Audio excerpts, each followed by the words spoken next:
Yo les esprits gagnants, c'est Damien.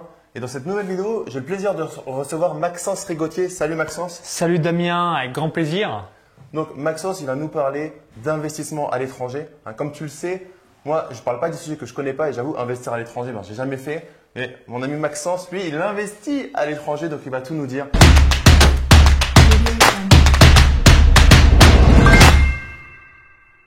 Donc Maxence, où tu investis? Donc dis-nous où tu investis, dans quel pays et dis-nous pourquoi, pour toi, c'est mieux d'investir à l'étranger. Alors bonjour à tous et puis merci pour l'accueil. Donc là on est dans du vrai IMO en France, à Paris, et personnellement j'investis à Tallinn en Estonie. Donc si vous ne savez pas où ça se trouve tout simplement juste avant la Russie. Donc c'est la frontière avec la Russie et vous avez au nord une autre frontière entre guillemets qui est un tout petit peu au-dessus, c'est la Finlande et Helsinki. Bon là, tu as perdu tous les fruits. Donc en gros, l'équivalent France, Angleterre, c'est pareil, c'est assez proche. Là, idem, Tallinn-Helsinki, je sais plus le nombre de kilomètres, mais il y a un tunnel qui va être mis en place en 2030 pour que, en 30 minutes maximum, on puisse rejoindre Tallinn et Helsinki, pour vous donner une petite analogie. Alors, juste ce qui est intéressant avec Maxence, c'est que je l'ai connu en ce que je disais en bébé investisseur, c'est-à-dire débutant investisseur, et maintenant il a construit au fur et à mesure un patrimoine qui commence à être très correct avec ta stratégie, donc tu vas nous l'expliquer.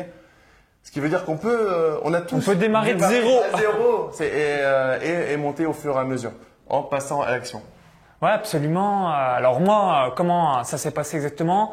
J'ai différentes activités sur Internet, paris sportifs, business Internet, et je réinvestis au maximum. Donc bourse, ça c'est mon pilier numéro 1, et le pilier numéro 2, c'est l'immobilier. Alors j'ai démarré le 7 septembre 2018, donc ça c'était un premier studio. Donc là aujourd'hui j'ai 5 studios, donc 7 septembre 2018, 11 janvier 2019, 21 mai 2019, 22 août 2019. Donc à chaque fois j'en achète un nouveau, hormis le 21 mai 2019 où là j'en ai acheté 2 d'un coup. Donc en tout, j'ai investi donc 311 000 euros et je reçois donc tous les mois 1855. Donc si vous faites 1855 x 12, ça fait 22 260 euros. 22 260 euros divisé par 311 000 euros, ça fait donc une rentabilité de 7,15%. J'investis au nom de ma société en Estonie. Donc en Estonie, vous avez une particularité, vous avez 0% d'impôt sur les sociétés et 20% sur les revenus personnels. Donc si vous investissez 1000 euros ou 1 milliard, 0% sur la société et 20%, pareil si vous avez 1000 euros en nom propre ou alors 1 milliard, ça sera 20% par rapport à vos revenus. Et la particularité que je surkiffe en Estonie, vous avez numéro 1, c'est 100% digitalisé. Numéro 2, la création d'une société, c'est 190 euros. 190 euros et vous l'avez accès à vie. Donc le paiement une fois, vous l'avez accès à vie.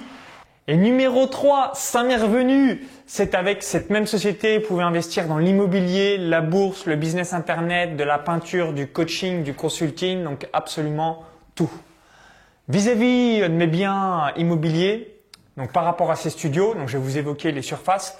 C'est des logements 100% neufs. Donc du coup, c'est comme si je revenais 6 mois par rapport au lieu où on voit ici. Donc 100% nouvel immeuble, c'est neuf, c'est meublé et c'est de la location fixe. Moi, ma zone de génie, c'est donc le business internet. C'est pas l'immobilier, c'est pas mon domaine d'expertise.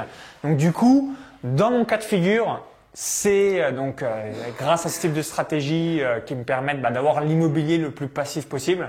Donc toi, tu achètes du neuf, mais tu n'attends pas pour dès que tu l'achètes, tu peux encaisser des loyers.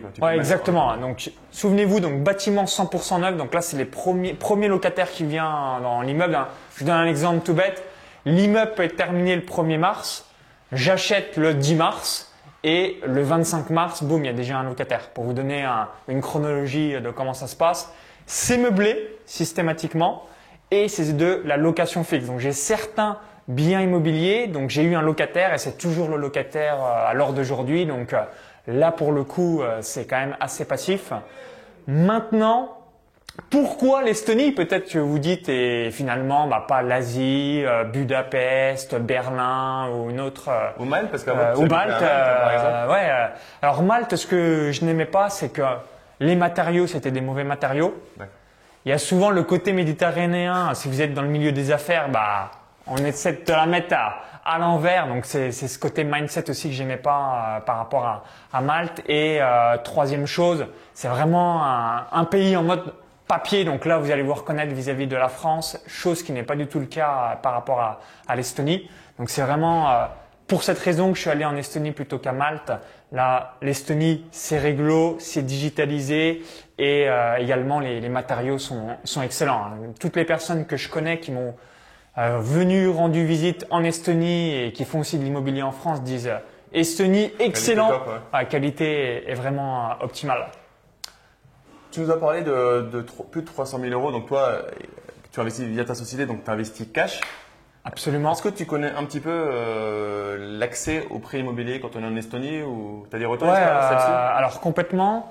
Si vous êtes comme moi, vous investissez donc on va dire avec une société, là vous devez donc soit avoir minimum 25% d'apport. Pourquoi? Parce que si vous voulez avoir un crédit bancaire, c'est un peu l'équivalent. Si vous êtes on va dire canadien et que vous voulez investir en France, au nom de la société, de la banque pardon estonienne, j'ai pas d'historique. Donc du coup, il n'y a aucune garantie bancaire par rapport à ça. Donc moi, je le fais donc avec mon cash personnel de mes sociétés de business internet. Mais si vous voulez le faire avec un crédit bancaire, là, il faut avoir minimum 25% d'apport. Donc vous avez 3 banques en Estonie. Vous avez Swedbank, TransferWise ou LHV. Et si je suis français, résident français, que je veux investir à l'étranger, investir du coup en Estonie, tu sais comment ça se passe? Alors ça sera en nom propre et comme vous allez avoir 20% de retenue par rapport à la plus-value vis-à-vis des loyers, ça va faire des rentabilités. Moi je suis à 7%, 7,15 dans ce que je vous ai évoqué, donc 7% pour faire simple. Vous enlevez 20%, ça va faire une renta de 5, 5,5. Ouais, on arrive sur un truc moyen. Voilà, ça va pas te faire rêver. Non. Voilà, 7% pour moi c'est la base et c'est pour ça que je le fais, mais en dessous je ne le ferai pas dans mon cas de figure. Autre particularité que je voulais aussi vous évoquer, ce sont les frais de notaire. Donc c'est 0,5% donc sur les 311 000 euros. Il y en a un qui a fait un malaise derrière la caméra. 311 000 euros, donc du coup j'ai dû payer dans les 1550 euros, quelque chose du genre. Elle est où l'embrouille? Eh ben c'est eux, je leur ai demandé, vous savez que dans d'autres pays c'est beaucoup plus élevé, ils disent ouais mais c'est du vol, comment ça se fait que les gens acceptent ça? Vous le savez, hein, le côté classique, quand on accepte une chose dans un pays, ça paraît évident pour tout le monde. Quand c'est différent pour un autre pays, ils se disent mais vous acceptez de ça? Autant de taxes, les choses comme ça. Donc première chose que vraiment j'apprécie en Estonie, et deuxième chose, là aussi ça va vous faire sourire, c'est vous visitez le lundi, vous signez le vendredi. Donc moi, comme je ne suis pas expert en immobilier, j'ai appris ça donc via des amis investisseurs français en Estonie.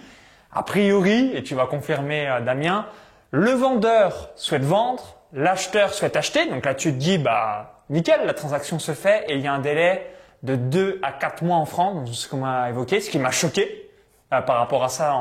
Parce que là, il n'y a pas l'acheteur ne souhaite pas ou le vendeur ne souhaite pas. C'est les deux parties ont dit OK. Et là, en Estonie, quand les deux parties disent OK, en une semaine, c'est réglé. Donc c'est ça qui est extraordinaire. En fait, c'est parce que aussi dans ton cas, tu fais pas recours au prêt immobilier. Je pense qu'il y aurait une petite période supplémentaire. Ouais, si tu rajouter une semaine s'il y a un prêt, donc ça sera 15 jours. Mais on va dire qu'il n'y a pas tout ce qui est droit de préemption urbain, tout plein de documents à demander sûrement aux différentes parties prenantes. Et après, c'est aussi du neuf. Donc dans le neuf, effectivement, ça va peut-être un petit peu plus vite. C'est aussi logique qu'il y ait certaines choses à ne pas demander. Mais c'est assez étonnant. Toi, tu n'es pas allé en Estonie pour l'immobilier à la base? Non, alors je vais encore redonner quelques précisions sur l'IMO qui va vous intéresser. Il n'y a pas de taxe d'habitation en Estonie, donc ça c'est du Made in France. C'est autre particularité. Vis-à-vis des frais de copropriété, je ne sais pas exactement comment ça se passe en France. En Estonie, sur mes studios, de manière générale, c'est forfaitaire, c'est 75 € l'année. Donc un tout petit peu plus de 6 € par mois, donc je le répercute, je donne la facture directement au locataire, mais voilà, 6 € par mois, ça va. Pas de taxe d'habitation comme je vous ai évoqué. Taxe foncière? Taxe foncière, ça doit être dans les taxe de copropriété, taxe foncière, je sais que c'est en même temps. Donc c'est dans ces fameux 75 euros. Donc il doit avoir genre 40 euros taxe de copropriété, 35 euros taxe foncière. Ce sont des studios. Donc mes studios vont de 19 mètres carrés à 33 mètres carrés. Donc j'ai 19 mètres carrés, 20 mètres carrés, 20 mètres carrés, 31 mètres carrés et 33 mètres carrés par rapport à mes différents biens. En bonus, je finirai par ça vis-à-vis de l'immobilier. Dans certains biens, j'ai place de parking ou terrasse. Souvent, en fait, alors dans 3 des 5 biens des studios que je possède en Estonie, je négocie. Je pense que Damien vous l'explique très très bien. Il faut toujours négocier et généralement, dans l'offre irrésistible que je demande, c'est en payant en cash. Comme je paye par virement et je passe souvent dans des dossiers qui sont des dossiers bancaires, donc le promoteur est quand même intéressé par rapport à ça, je négocie au moins une place de parking. C'est assez compliqué là-bas de négocier sur le prix. Par contre, ils sont OK si on va dire que le studio coûte 60 000 euros, d'offrir en bonus place de parking, moins cher que une cave ou voire de donner un appartement, il y a une terrasse supplémentaire par rapport à ça. Voilà, c'était pour la petite aparté. Alors, petite nuance juste, Maxence il paye pas en cash, il paye au comptant. Voilà, quand je dis cash, c'est un langage, c'est virement bancaire. Excusez-moi, pas cash avec une mallette où j'arrive. C'est cash, il fait un virement de bancaire. son compte société. Du montant total sur le compte du notaire. Voilà, c'est juste que sinon T'as raison parce que on me l'a déjà sorti en blagounette. OK, t'arrives avec ta valise, bam, 60K. Non, c'est virement bancaire et donc je fais et ce que je vous invite à utiliser même si vous êtes en France, TransferWise, la promesse de TransferWise, elle est vraie.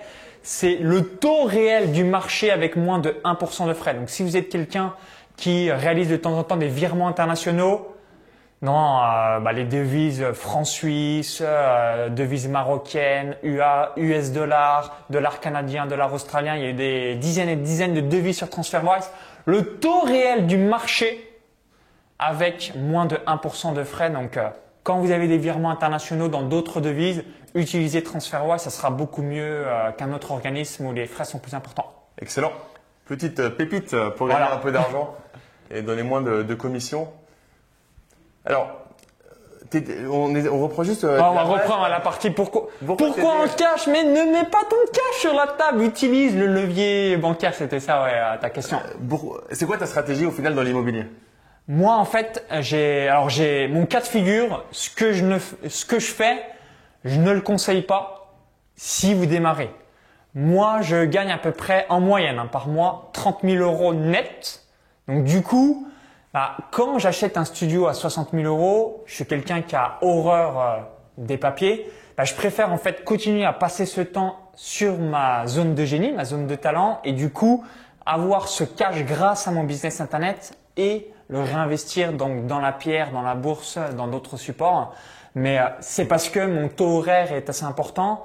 Il y a eu Olivier Roland qui avait fait une vidéo récemment. Si vous êtes un entrepreneur à succès, le coût d'opportunité. Donc ce que je fais, c'est évidemment pas quelque chose que je recommande si vous êtes débutant. Si en revanche, vous avez des gros revenus, c'est un juste milieu à prendre en compte par rapport à ça. Et un mix entre ce que tu fais et le fait de tout faire soi-même, c'est passer par exemple par un chasseur immobilier qui va te faire du clé en main jusqu'aux travaux et compagnie. Ça va te coûter un billet supplémentaire, mais est-ce que ce billet supplémentaire, le temps que tu vas économiser, si tu le remets à faire des choses qui font kiffer déjà, parce que l'argent c'est bien, mais aussi le kiff c'est pas mal, et qu'il faut aussi potentiellement gagner plus d'argent grâce à ce qu'il appelle Olivier Roland le coût d'opportunité. C'est-à-dire, est-ce que ce que tu te dépenses là, est-ce que tu serais pas le temps que tu vas y passer, tu serais pas meilleur à utiliser ton temps pour gagner plus d'argent ailleurs? Ta zone de génie. L'analogie qui va bien vous parler, Made in Immobilier. Si vous êtes un expert des travaux, c'est pas vous qui êtes avec un clou et un marteau à chaque fois que vous achetez un nouveau bien. Vous le déléguez. Parce que votre zone de génie, c'est de constituer votre crédit bancaire. Ça va être de visiter des biens. Ça va être de mettre le locataire dans les meilleures dispositions. C'est ça votre zone de génie. Et ce n'est pas de faire les travaux si vous voulez accroître votre patrimoine. C'est ma logique que j'ai en tant que business internet. Moi, c'est pas ma zone de génie de faire des dossiers bancaires, d'aller visiter 50 000 biens. Je visite une journée les biens que m'a concocté le chasseur immobilier en Estonie. Ensuite, ok, je dis celui-là, il y a la fameuse marge de négociation où c'est compliqué par rapport au prix en Estonie, mais ils sont assez amènes de tout le temps offrir quelque chose. Là, c'est ce que tu évoquais, c'est plus simple a priori pour un promoteur d'offrir du parking, une cave ou une terrasse. Et après, je signe chez le notaire la semaine suivante et je fais le virement entre-temps et ensuite c'est pampelope, c'est go. Et là, si tu es en train d'écouter la vidéo, que tu es jeune, tu sais pas trop ce que tu vas faire dans ta vie, pose-toi réellement la question de l'opportunité ou pas de rester là où tu vis. Moi, je vois 37 ans, 2 enfants, une femme. Quand j'évoque à ma femme le fait de partir de la France, qu'est-ce qu'elle te dit? J'ai fait quelques vidéos là-dessus. Moi, à la base, je voudrais faire un tour du monde. Ah ouais. On a quelques débats là-dessus. Je te mettrai la vidéo que j'ai fait là-dessus pour t'expliquer un peu où ça en est. Et je te dirai au fur et à mesure si ça change. Un peu compliqué. Nous, on est des purs Parisiens et c'est vrai qu'on a des habitudes à Paris. Je suis pas sûr qu'à Tallinn, à 23 h, tu puisses trouver de quoi manger. Voilà, il y a des choses un peu plus compliquées quand tu es pur Parisien. Je valide.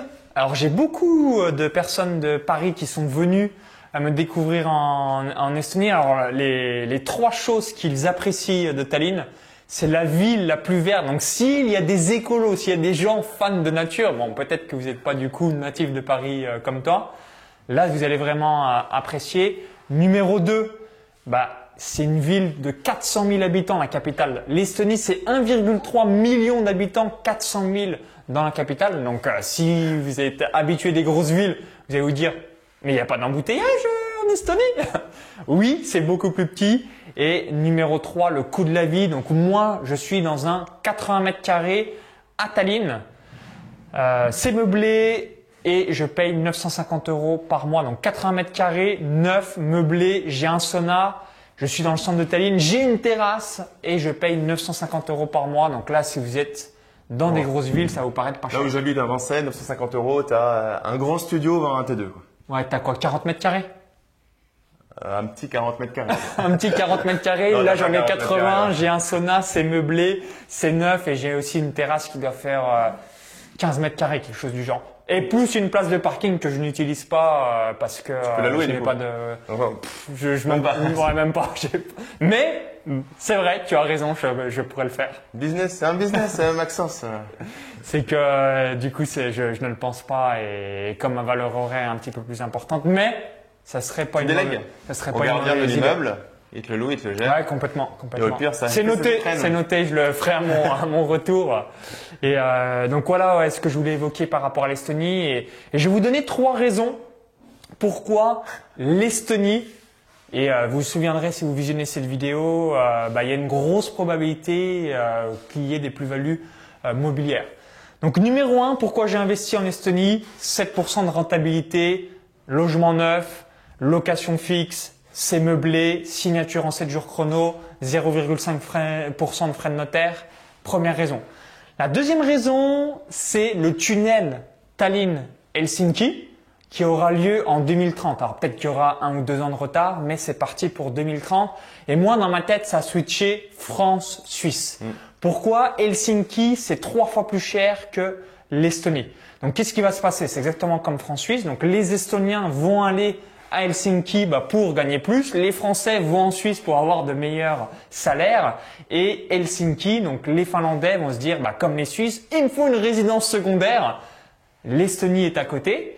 Et du coup, tous les Finlandais vont avoir une résidence secondaire en Estonie, comme la majorité des Suisses ont aussi une résidence secondaire en France, pardon. Donc deuxième raison et troisième raison, là elle est d'ordre climatique. Si vous vous souvenez de l'été 2019, qu'est-ce qu'on a eu en France? La canicule. Qu'est-ce qu'il y a en Estonie? Il n'y a pas de canicule, c'est globalement l'été entre 20 à 27 degrés, mais c'est plutôt 20, 22, 23 degrés. Vous avez le soleil qui se lève à 4 heures du matin et qui se couche à minuit, donc il n'y a quasiment pas la nuit l'été et l'hiver, il fait juste jour de 8h30 à 15h30. Voilà, c'est à peu près pour vous donner un exemple. Et moi, je me suis dit, ok, qu'est-ce qui va se passer en 2040, en 2050? Quand les gens, ils vont être asphyxiés à Dubaï, dans le sud de la France, dans les régions où, avec le réchauffement climatique, que vont faire les gens qui sont les plus riches? Ils vont aller dans les pays du Nord, ils vont aller en Estonie, ils vont aller en Lituanie, ils vont aller en Finlande, ils vont aller en Helsinki, ils vont aller dans les endroits où finalement, quand on peut plus à 45 ou 50 degrés l'été, Tu te casses. ça serait pas mal d'aller dans un pays où on peut respirer. Voilà, c'est les 3 raisons majeures. La rentabilité avec tout ce que je vous ai évoqué, le tunnel Tallinn-Helsinki et la fameuse canicule. Là, c'est vraiment du très long terme. Mais pour les nouvelles générations, 2040, 2050, 2060 et plus, là, vous pouvez regarder un petit peu. A priori, ils annoncent 7 degrés supplémentaires d'ici 2100. Donc nous, on le verra pas. Mais pour les prochaines générations, il y aura, à mon avis, un gros flux migratoire dans les régions du monde où ça sera respirable parce que forcément, on n'a pas envie de mourir sur place à cause de la chaleur. Et dernier petit point bonus de l'Estonie, c'est l'air le plus pur du monde. C'est l'équivalent comme si vous êtes à la montagne. Alors là, je pourrais pas vous expliquer pourquoi. C'est une particularité de ce type de pays dans le monde. C'est un coup de bol. Mais voilà. Maintenant, vous savez, vous avez 2 options. Soit vous allez en Estonie, soit vous allez à la montagne si vous voulez vous requinquer et avoir un bon air pur. Et là, du coup, c'est soit tu kiffes être là où t'es et Mais juste, par curiosité, allez en Estonie en vacances, 1 semaine, 10 jours. Comme je l'évoque souvent, quand vous découvrez des pays, c'est bien déjà d'avoir un petit aperçu et après, c'est à vous de voir si c'est un pays qui vous convient ou pas. Mais moi, dans les commentaires d'ailleurs, c'est déjà allé en Estonie ou si tu connais d'autres pays qui ont à peu près les mêmes paramètres que ce dont parle Maxence. Ce sera intéressant, peut-être qu'il y a d'autres pays pépites comme ça. Et je vais finir aussi sur 2-3 petits détails. J'ai dit à Damien juste avant, moi je m'enflamme quand je fais des vidéos. Donc dernière chose que si vous visionnez cette vidéo, mais oui, mais en Estonie, c'est quoi la monnaie? De quelle langue, comment on communique et toutes ces choses-là. Donc numéro 1, c'est l'euro. Donc là, ça va pas vous changer par rapport à la France. Numéro 2, tout le monde parle anglais. Donc si vous avez quelques petites bases en anglais, merveilleux. Numéro 3, vous avez des connexions Internet qui sont magiques. J'ai 0,5 gigasecondes. Oui, vous avez bien entendu. À mon avis, c'est encore mieux que Paris. 0,5 gigasecondes. C'est 1 milliard fois mieux que chez mes parents, comme je viens à la campagne à 20 km de Chalon-sur-Saône. Donc, plein de petites particularités comme ça, parce que souvent, les pays de l'Est, ils ont été, notamment vis-à-vis de l'ex-URSS, on a l'image, ouais, mais est-ce que, des fois, il y a des gens qui me disent, ouais, mais est-ce qu'il y a des bonnes routes ou des choses comme ça? Oui, vous avez les infrastructures exactement comme en France, voire mieux. Et cerise sur le gâteau, lorsque vous êtes résident estonien, vous payez pas les transports. Donc, imaginez si vous prenez le métro, le tramway, c'est gratuit, c'est free. Vous avez les hôpitaux offerts et vous avez les médecins gratuits. Donc, vous pouvez aller vous soigner. C'est des hôpitaux exactement comme la France. Voilà, c'est les bonus si vous êtes résident estonien. Je crois que tu as tout dit. Donc, si tu te poses la question, vas-y.